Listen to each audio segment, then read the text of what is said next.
तो दोस्तों हमारे कंटिन्यू करने से पहले मैं आप लोगों को एक आइडिया दे देता हूं कि वर्डप्रेस के पीछे कैसे हर चीज काम करती है। मतलब कि आप वर्डप्रेस यूज कर रहे हैं पर उसके सारे कंपोनेंट्स एक साथ कैसे जुड़ते हैं। तो यहाँ पे आप लोग डायग्राम में देख सकते हैं कि वर्डप्रेस के बारे में कौन कौन से कंपोनेंट्स हैं। तो मैं सबसे पहले शुरू करता हूँ सॉफ्टवेयर से। तो सॉफ्टवेयर में आप लोग देख सकते हैं एक डैशबोर्ड है और एक फ्रंट एंड है। तो यहाँ पे हमारा जो डैशबोर्ड रहेगा वो बेसिकली हमारे लिए एक जरिया रहेगा जिससे कि हम कंटेंट को अपलोड कर पाएं और उसको मैनेज कर पाएं पेजेस में डिवाइड करके या फिर उसको कोई मेन्यूज क्रिएट करके। तो वो सारे ऑप्शंस हमें मिलते हैं जब हम लोग डैशबोर्ड का इस्तेमाल करते हैं। डैशबोर्ड बेसिकली हमारा तरीका है कंटेंट को मैनेज करने का। अब फ्रंट एंड बेसिकली हमारी वेबसाइट होगी जो कोई भी आ सकता है और विजिट कर सकता है। तो डैशबोर्ड बेसिकली क्रिएटर्स एक्सेस करते हैं, कंटेंट क्रिएटर्स और कंटेंट मैनेजर्स। और फ्रंट एंड जो होता है वो बेसिकली रीडर्स के लिए होता है। ये लोग वो होते हैं जो बेसिकली आपकी वेबसाइट पे आना चाहते हैं और आपके कंटेंट को पढ़ना चाहते हैं। चाहे कोई भी टाइप का कंटेंट हो, वो बेसिकली देखना चाहते हैं कि आपके वेबसाइट पे क्या है। तो कोई भी चेंजेस कोई कंटेंट क्रिएटर करेगा डैशबोर्ड के ऊपर, वो आपके फ्रंट एंड के ऊपर रिफ्लेक्ट करेंगे जो आपकी वेबसाइट है बेसिकली। और कोई भी रीडर जब आपकी वेबसाइट पे आता है तो वो सारे चेंजेस को और वो कंटेंट को देख पाएगा। तो सॉफ्टवेयर के अंदर आपके पास ये दो कंपोनेंट्स हैं। अब सॉफ्टवेयर जो है वो आपका डेटाबेस से जुड़ा हुआ है। मतलब कि डेटाबेस में आपकी सारी की सारी इंफॉर्मेशन स्टोर होती है। तो डैशबोर्ड में जो भी आप डेटा कॉन्फ़िगर करते हैं स्टोर करने के लिए, वो आपके डेटाबेस में एक्चुअली जाके स्टोर होता है। अब जब डेटाबेस में वो स्टोर हो जाता है तो हमें दिखाना होता है फ्रंट एंड में। तो फ्रंट एंड में वो डेटा डेटाबेस से ही आता है। तो डेटाबेस बेसिकली हमारा डेटा स्टोरेज के लिए यहाँ पे यूज हो रहा है। अब डेटाबेस खूब सारी चीजें स्टोर कर सकता है, हमारे कंटेंट को स्टोर कर सकता है, हमारे डिफरेंट प्लगइन्स और थीम्स और कॉन्फ़िगरेशंस और सेटिंग्स को स्टोर कर सकता है। तो डेटाबेस बेसिकली हमारा डेटा स्टोरेज वाली जगह होगी। अब सॉफ्टवेयर और डेटाबेस के अलावा हमारे पास एनहांसमेंट्स भी होते हैं। तो ये एनहांसमेंट बेसिकली वो चीजें होंगी जो हमारे वेबसाइट को और बेहतरीन बनाती है। जैसे कि जब मैं आप लोगों को वर्डप्रेस की सैंपल वेबसाइट दिखाऊंगा, मतलब कि जो बाय डिफॉल्ट क्या रहती है, तो वो आपको इतनी इंटरेस्टिंग नहीं लगने वाली है क्योंकि वो उसमें हम लोगों ने ज्यादा चेंजेस नहीं किए होंगे और वो काफी बेसिक होगी। पर आप उसको और एनहांस कर सकते हैं खूब सारी चीजों की मदद से, जैसे थीम्स और प्लगइन्स। हम लोग वो देखेंगे कैसे करते हैं। तो अभी के लिए समझ लीजिए कि जो थीम्स होते हैं वो बेसिकली बताते हैं कि आपके वेबसाइट कैसी दिखनी चाहिए और प्लगइन्स बेसिकली आपके वेबसाइट को कोई एक्स्ट्रा फंक्शनैलिटी दे सकती है। तो ये था हमारे वर्डप्रेस के कंपोनेंट्स। फिर से समराइज कर देता हूं। हमारे सॉफ्टवेयर में बेसिकली एक डैशबोर्ड होता है और एक फ्रंट एंड होता है। डैशबोर्ड हमारे कंटेंट क्रिएटर्स के लिए होता है जो कंटेंट मैनेज कर पाए और कंटेंट को ऐड कर पाए और उसको चेंज कर पाए। फ्रंट एंड होता है जो वेबसाइट बेसिकली जो लोग विजिट कर पाए और देख पाए हर चीज को। डेटाबेस होता है हर चीज को स्टोर करने के लिए, जैसे data, configuration settings, passwords, user names, बहुत सारी चीजें। और फिर एनहांसमेंट हो गए जो हमारी वेबसाइट को एनहांस करते हैं, जैसे कि प्लगइन्स जो फंक्शनलिटी एनहांस करते हैं और थीम्स जो अपीयरेंस एनहांस करते हैं। ये थे हमारे वर्डप्रेस के कंपोनेंट्स। तो चलिए दोस्तों, मैं आप लोगों को अब दिखाऊंगा कि हम लोग कैसे जाके हमारे वर्डप्रेस सॉफ्टवेयर को इंस्टॉल कर सकते हैं, उसको कैसे इस्तेमाल करना शुरू कर सकते हैं। पर उससे पहले मैं आप लोगों को एक डिस्क्लेमर दे दूं कि हम लोग क्या करने वाले हैं। तो जैसे मैंने आप लोगों को बताया था कि वर्डप्रेस की वेबसाइट कैसे क्रिएट होती है, हमें एक डोमेन नेम चाहिए होता है, हमें होस्टिंग चाहिए होती है, हमें वर्डप्रेस और वेबसाइट क्रिएट करना होता है। तो यहाँ पे दोस्तों हम लोग कुछ चीजें थोड़े स्किप करेंगे, जैसे कि डोमेन नेम हम लोग नहीं खरीदने वाले हैं और होस्टिंग हम लोग नहीं खरीदने वाले हैं, क्योंकि ये जो चीजें हैं वो हम लोग तब करेंगे जब हम लोग एक्चुअली में सीरियसली एक वेबसाइट को क्रिएट करेंगे जो बाकी लोग देख पाएंगे। अभी के लिए हम लोग बस प्रैक्टिस करने वाले हैं कि वर्डप्रेस को हम लोग कैसे यूज कर सकते हैं। पर इसका ये मतलब नहीं कि हम लोग उसको होस्ट नहीं करेंगे, बस हम लोग उसको लोकली होस्ट करेंगे। तो local hosting versus online hosting ये हो गया कि आप लोकली जब होस्ट करते हैं तो वो अवेलेबल है आपके सिस्टम के ऊपर, पर कोई भी उसे एक्सेस नहीं कर सकता है क्योंकि वो सिर्फ लोकली अवेलेबल है। तो ऑनलाइन होस्टिंग हम लोग बाद में देखेंगे, अभी के लिए हम लोग सिर्फ लोकल होस्टिंग देखेंगे और वर्डप्रेस को यूज करेंगे। तो यहाँ पे हम लोग डोमेन नेम का इस्तेमाल नहीं कर रहे हैं, बस हम लोग 3 चीजें करेंगे। हम लोग वर्डप्रेस को डाउनलोड करेंगे, हम लोग डेटाबेस को डाउनलोड करेंगे, हम लोग वेब होस्टिंग को कॉन्फ़िगर करेंगे और फिर हम लोग इन चीजों को सब साथ में सेटअप करेंगे। ठीक है, तो सबसे पहले हम लोग जाके वर्डप्रेस को इंस्टॉल करेंगे। तो चलिए अब मैं आपको दिखाता हूँ वर्डप्रेस कैसे डाउनलोड करते हैं। wordpress.org से ब्राउजर पे जाके तो सबसे पहले मैं यहाँ पे लिखूंगा wordpress.org। आप ये लिख सकते हैं या फिर आप डाउनलोड कर सकते हैं या फिर आप एक अपने नेविगेशन बार पे वर्डप्रेस डाउनलोड लिख सकते हैं। पर मैं रेकमेंड करूंगा कि आप जाके wordpress.org से ही लें, क्योंकि वो ऑफिशियल वेबसाइट है जहां पे आप सेफली वर्डप्रेस को इंस्टॉल कर सकते हैं। अगर आप यहाँ पे भी टाइप करें गूगल पे भी, तो भी आपको wordpress.org ही मिलेगा। सबसे पहले आप यहाँ पे डायरेक्ट डाउनलोड क्लिक कर सकते हैं और फिर बाकी जगहों पे भी आपको मिलेगा, पर मैं रेकमेंड नहीं करूंगा बाकी जगहों से डाउनलोड करना। मैं आपको रेकमेंड करूंगा wordpress.org से ही करना।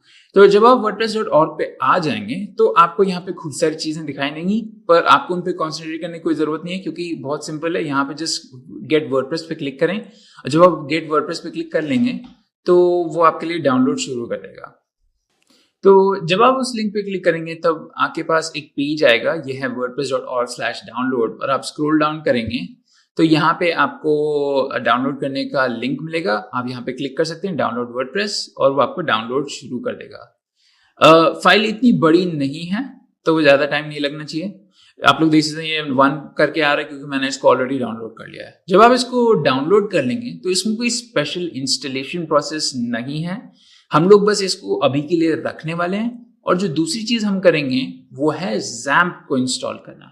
अब आप लोगों के लिए XAMPP जो है एक नया वर्ड होगा, तो मैं आप लोग को एक्सप्लेन कर देता हूँ कि XAMPP यहाँ पे क्या है। वो हमारा नेक्स्ट स्टेप रहेगा, XAMPP को इंस्टॉल करना और उसको सेटअप करना। अब मैंने यहाँ पे लिखा है installing and setting up database. तो XAMPP हमारा एग्जैक्टली डेटाबेस नहीं है, वो हमारी मदद करता है एक डेटाबेस को सेटअप करने के लिए और वेब होस्टिंग को सेटअप करने के लिए एक साथ। तो चलिए मैं यहाँ पे ब्राउजर पे आऊंगा और यहाँ पे लिखूंगा XAMPP, ठीक है। तो जब हम लोग XAMPP लिखेंगे तो हमें पता चल जाएगा कि XAMPP है क्या। तो XAMPP बेसिकली हमारी जो है वो हमें अलाउ करता है वेब को होस्ट करना और एक डेटाबेस को सेटअप करना, वो भी लोकली। तो हम लोग इसको डाउनलोड करना चाहते हैं XAMPP को, तो हम लोग यहाँ पे डाउनलोड करें लिखेंगे। अब बेसिकली हम लोग क्या कर रहे हैं, हम लोग रिप्लेस कर रहे हैं कोई भी ऑनलाइन वेब होस्टिंग को, हम लोग बस लोकली होस्ट करना चाह रहे हैं, तो इसलिए हम लोग इसका इस्तेमाल कर रहे हैं। तो जब आप XAMPP डाउनलोड करेंगे तो apache friends.org पे आएगा और आप यहाँ पे कोई भी क्लिक कर सकते हैं कोई भी लिंक को। तो आप लेटेस्ट वर्जन कर सकते हैं, वो है 8.0.3 या फिर आप 7.3.27 भी कर सकते हैं। तो आप कोई भी लिंक पे डाउनलोड क्लिक कर दीजिए और वो आपका डाउनलोड शुरू कर देगा। और जब आपका XAMPP डाउनलोड हो जाएगा तब मैं आप लोगों को दिखाऊंगा कि नेक्स्ट स्टेप क्या है, ठीक है। तो आप लोग वेट कीजिए आपके XAMPP का डाउनलोड होने का, वो सिर्फ 157 MB का उसका साइज है। ओके, तो दोस्तों अब हम लोगों ने डाउनलोड कर लिया है XAMPP और वर्डप्रेस दोनों। तो चलिए अब हम लोग इनको जाके सेटअप करेंगे। तो मैं यहाँ पे अपना डाउनलोड फोल्डर खोलूंगा और यहाँ पे आप लोग देख सकते हैं XAMPP विंडोज और वर्डप्रेस 5.7। अब मैं सबसे पहले XAMPP को खोलने वाला हूँ और हम लोग इंस्टॉलेशन प्रोसेस का शुरू करेंगे और फिर हम लोग इनको सेटअप करेंगे दोनों को। काफी सिंपल प्रोसेस है, आप लोगों को इसके बारे में ज्यादा सोचने की जरूरत नहीं है, बस इनको कैसे सेटअप करना है और इनके बारे में ब्रीफ क्या है। तो मैं फिर से बता दूं, वर्डप्रेस हमारा सॉफ्टवेयर है जो हमें अलाउ करेगा वर्डप्रेस को बेसिकली एक वेबसाइट को क्रिएट करने के लिए, और XAMPP जो है वो हमें अलाउ करेगा एक तो लोकली होस्ट करना वर्डप्रेस को, और दूसरी चीज एक डेटाबेस क्रिएट करना जिसपे हमारा डेटा जाके स्टोर हो सकता है। तो अब हम लोग सबसे पहले XAMPP को खोलेंगे, उसको इंस्टॉल करेंगे और फिर ये सारी चीजें सेटअप करेंगे, ठीक है। तो वेट करते हैं। ओके, तो आप परमिशन देंगे उसको। जब पूछेगा आपसे कि can it make changes to your computer, तो आप उसको यस देंगे और उसके बाद आप फिर से वेट करेंगे उसके लोड होने का। आप यहाँ पे ओके प्रेस करेंगे। ओके प्रेस करने के बाद आपके पास ये XAMPP का सेटअप चालू हो जाएगा। तो यहाँ पे आप नेक्स्ट क्लिक करेंगे और यहाँ पे जितने भी एक्स्ट्रा कंपोनेंट्स वो इंस्टॉल कर रहे हैं आप उन पे चेक मार्क दे देंगे क्योंकि उनकी ज़रूरत रहेगी। अगर आप चाहें तो टॉमकैट हटा सकते हैं, पर मैं रेकमेंड करूँगा कि सारी चीज़ को डिफ़ॉल्ट छोड़ दें, ठीक है। जब आप इन सारी चीज़ों को डिफ़ॉल्ट छोड़ देंगे आप नेक्स्ट पे क्लिक करेंगे और आप अपना जाके फोल्डर सेलेक्ट कर सकते हैं, जैसे कि आप C ड्राइव पे उसको रख सकते हैं या फिर आपके पास कोई दूसरी ड्राइव हो तो आप उस पर भी जाके उसको इंस्टॉल कर सकते हैं यहाँ पे क्लिक करके। पर मैं उसको अपनी C ड्राइव पे रहने दूंगा और फिर मैं यहाँ पे नेक्स्ट क्लिक करूंगा। तो हमें एक नया फोल्डर क्रिएट करना पड़ेगा क्योंकि मैंने ऑलरेडी फोल्डर यहाँ पे क्रिएट किया हुआ था। तो मैं यहाँ पे जाऊंगा और इसको डिलीट कर दूंगा। तो अब हम लोग फिर से कर पाएंगे। नेक्स्ट हम लोग इंग्लिश ही लैंग्वेज चूज करेंगे, अगर आप चाहें तो डिफरेंट लैंग्वेज चूज कर सकते हैं। इसको अनचेक कर देंगे, लर्न मोर अबाउट XAMPP। अब इसको इंस्टॉल कर देंगे। अब ये इंस्टॉलेशन प्रोसेस हमारा शुरू हो जाएगा। तो वो बेसिकली हमारे लिए XAMPP अब इंस्टॉल कर देगा एंड हमारा बेसिकली इंस्टॉलेशन सेटअप फिर खत्म हो जाएगा। तो चलिए वेट करते हैं इसके इंस्टॉल होने का। तो अब आपने देख सकते कि मेरा जो XAMPP है वो सेटअप हो गया है, बेसिकली इंस्टॉल हो गया है। अब मेरे को इसको जाके खोलना है, तो यहाँ पे मैं चेक मार्क रहने दूंगा और फिर मैं फिनिश क्लिक करूंगा और आप लोग देखेंगे कि उसका कंट्रोल पैनल अब खुल जाएगा। तो अब जस्ट वेट करते हैं उसके कंट्रोल पैनल का खुल जाने के बाद। और आप लोग देख सकते हैं यहाँ पे टास्क बार में XAMPP कंट्रोल आ गया है, तो आप यहाँ से भी चेंज कर सकते हैं उसको, पर हम लोग वेट करेंगे। हाँ, अब इसका कंट्रोल पैनल खुल गया है। तो मैंने आप लोगों को बताया था कि हमें अलाउ करता है लोकल होस्ट करने के लिए और हमें एक डेटाबेस देता है। तो हमारे पास दो ऑप्शंस हैं, एक तो अपाचे यूज करना है और हमारे पास एक MySQL यूज करना है। तो दोस्तों मैं आप लोगों को XAMPP के बारे में बता दूं, ये एक open source cross platform tool है, तो ये कंप्लीटली फ्री है। इसके बारे में आपको बिल्कुल भी चिंता नहीं करनी है। अगर आप चाहें तो इसको कमर्शियल पर्पस के लिए भी यूज कर सकते हैं। और ये अपाचे ने बनाया है, ये PHP में लिखा गया है। तो ये काफी बढ़िया टूल है अगर आप प्रैक्टिस करना चाहें कोई भी चीज के वाले है। तो हम लोग इसलिए वर्डप्रेस इसको इसके ऊपर यूज कर रहे हैं। तो यहाँ पे मैंने अपाचे और MySQL है यहाँ पे मेरे लिए, तो मैं यहाँ पे इन दोनों को स्टार्ट करूंगा। सबसे पहले मैं अपाचे को स्टार्ट करूंगा। तो हमारा यहाँ पे अपाचे, यहाँ पे आप लोग लॉग्स में देख सकते हैं कि इसने अपाचे ऐप को स्टार्ट कर दिया है, ये रनिंग है। अब ये ग्रीन हो गया। अब मैं MySQL को भी स्टार्ट कर दूंगा। तो यहाँ पे मेरा MySQL भी अब स्टार्ट हो गया है, तो उसने स्टेटस चेक किया, वो डिटेक्टेड रनिंग। दोनों के प्रोसेस आईडीज भी हैं यहाँ पे और कौन कौन से पोर्ट्स पे अवेलेबल हैं। आपका MySQL बाय डिफॉल्ट हमेशा 3306 पे अवेलेबल रहता है और अपाचे हमेशा आपका लोकल होस्ट 80 पे रहता है। तो अब हमारा जो लोकल होस्टिंग है वो चालू हो गई है और हमारा MySQL भी अब चालू हो गया है। तो बढ़िया, अब हम लोग को ये सेटअप करने की इससे ज्यादा और जरूरत नहीं थी। मैं इसको बस क्लोज कर दूंगा। और यहाँ पे जो वर्डप्रेस हम लोगों ने डाउनलोड किया था, आपको बस इसको एक्सट्रैक्ट करना है कोई भी फोल्डर में। तो मैंने यहाँ पे इसको एक्सट्रैक्ट किया हुआ है वर्डप्रेस 5.7 में। तो आप लोग देख सकते हैं ये मेरा वर्डप्रेस फोल्डर है। तो अब हम लोग इसको क्या करेंगे, अब हम लोग इसको कॉपी करेंगे और जाके XAMPP के अंदर डाल देंगे। तो इससे क्या होगा, इससे वो डिटेक्ट कर लेगा कि वर्डप्रेस आ गया है और हम लोग को वर्डप्रेस अब चालू करना है। तो उसके लिए बस आपको एक्सट्रैक्ट करना है वर्डप्रेस का जो फोल्डर है जिसपे सिर्फ वर्डप्रेस लिखा है, उसको कॉपी करना है और फिर आपको जहां पे आपने XAMPP को इंस्टॉल किया है वहां पे आपको जाना है। तो मैं यहाँ पे दिस PC पे क्लिक करूंगा और हम लोग C ड्राइव के अंदर जाएंगे, क्योंकि हम लोगों ने XAMPP को यहाँ पे इंस्टॉल किया था। तो आप लोग देख सकते हैं यहाँ पे कि हमारा जो XAMPP है वो इंस्टॉल्ड है। और जब आप लोग अपने XAMPP फोल्डर खोल लेंगे तो इसके अंदर आपको ढूंढना होगा htdocs। ये रहा हमारा htdocs। अब हमें बस htdocs के अंदर जाना है और यहाँ पे हमारे वर्डप्रेस फोल्डर को पेस्ट कर देना है। तो थोड़ा समय लगता है इसके लिए, काफी बड़ी फाइल है, पर इतना ज्यादा टाइम भी नहीं लगना चाहिए। तो ये जब कंप्लीट हो जाएगा तब हम लोग अपना सेटअप शुरू कर सकते हैं, जिसमें हम लोग वर्डप्रेस को खोलेंगे और फिर उसके साथ उसको यूज करना शुरू कर लेंगे। ठीक है, चलिए वेट करते हैं इसका सेटअप होने का। तो अब हमारा वर्डप्रेस यहाँ पे कॉपी हो गया है। तो दोस्तों हम लोगों ने बेसिकली क्या किया है, यहाँ पे हम लोगों ने वर्डप्रेस को लिया है और हमारे XAMPP के फोल्डर के अंदर htdocs करके एक फोल्डर है, उसके अंदर डाल दिया है इसको। तो वर्डप्रेस हमारा यहाँ है। अब हमें क्या करना है, अब हमें बस इसको चालू करना है, वो है इसको एक्सेस करना है। तो मैं आप लोग दिखाऊंगा ये कैसे करते हैं। सबसे पहले हम लोग अपने ब्राउजर के पास जाएंगे वापस से, और यहाँ पे मैं ये सारे ब्राउजर्स के जो टैब्स हैं सब क्लोज कर दूंगा, क्योंकि मैं यहाँ पे एक चीज करना चाहता हूँ। मैं यहाँ पे अपने लोकल डेटाबेस को क्रिएट करना चाहता हूँ हमारे मेरे वर्डप्रेस के लिए। तो सबसे पहले मैं यहाँ पे क्या करूंगा, मैं यहाँ पे PHP MyAdmin पे जाऊंगा। तो यहाँ पे हम लोग PHP MyAdmin पे कैसे जाएंगे, तो यहाँ पे PHP MyAdmin लिख दीजिए और उसके सामने आपको लोकल होस्ट लिखना है। तो लोकल होस्ट बेसिकली हमारा खुद का सिस्टम है। अब हमारे खुद के सिस्टम को हम लोग एक्सेस कर सकते हैं खूब सारे पोर्ट्स पे। तो यहाँ पे ये दोस्तों हो रहा है कि हमारा जो सिस्टम है उसमें खूब सारे प्लग्स हैं जिसके थ्रू लोग अंदर बाहर जा सकते हैं। ठीक है, उनको हम लोग पोर्ट्स कहते हैं। तो यहाँ पे आप लोग देख सकते हैं कि जो हमारा वर्डप्रेस है और जो हमारा PHP MyAdmin है वो ऐसे ही पोर्ट्स पे अवेलेबल है। तो हम लोग सबसे अपने पहले PHP MyAdmin पे जाएंगे और एंटर करेंगे, तो लोकल होस्ट /PHP MyAdmin। इसका मतलब हम लोग उस PHP MyAdmin को एक्सेस कर रहे हैं हमारे लोकल होस्ट से, हमारे सिस्टम से। तो यहाँ पे आप लोग देख सकते हैं ये हमारा PHP MyAdmin खुल गया है।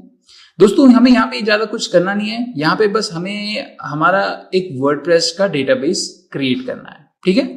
तो यहाँ पे अगर आप डेटाबेसेस पे क्लिक करेंगे तो आपको दिखा देगा कौन से ऑलरेडी प्रेजेंट डेटाबेसेस हैं, ठीक है। तो यहाँ पे हमारे खूब सारे डेटाबेसेस हैं, MySQL, information schema, performance schema, PHP test. तो हमें यहाँ पे ज्यादा कुछ करना नहीं है और आप लोग यहाँ पे ज्यादा कुछ छूने की भी जरूरत नहीं है। यहाँ पे बस डेटाबेस नेम में आप वर्डप्रेस ही लिख दीजिए और जब आप वर्डप्रेस लिख देंगे तो आप बाद में जाके इसको क्लिक ऑन क्रिएट कर सकते हैं और वो क्रिएट करके बेसिकली आपके वर्डप्रेस को क्रिएट कर देगा, ठीक है। तो अब आपका वर्डप्रेस क्रिएट हो गया। अब आपको यहाँ पे ज्यादा और कुछ करना नहीं है, तो आप इसको बस छोड़ सकते हैं। मैं यहाँ पे एक नया टैब खोलूंगा और इसको क्लोज कर दूंगा, ठीक है।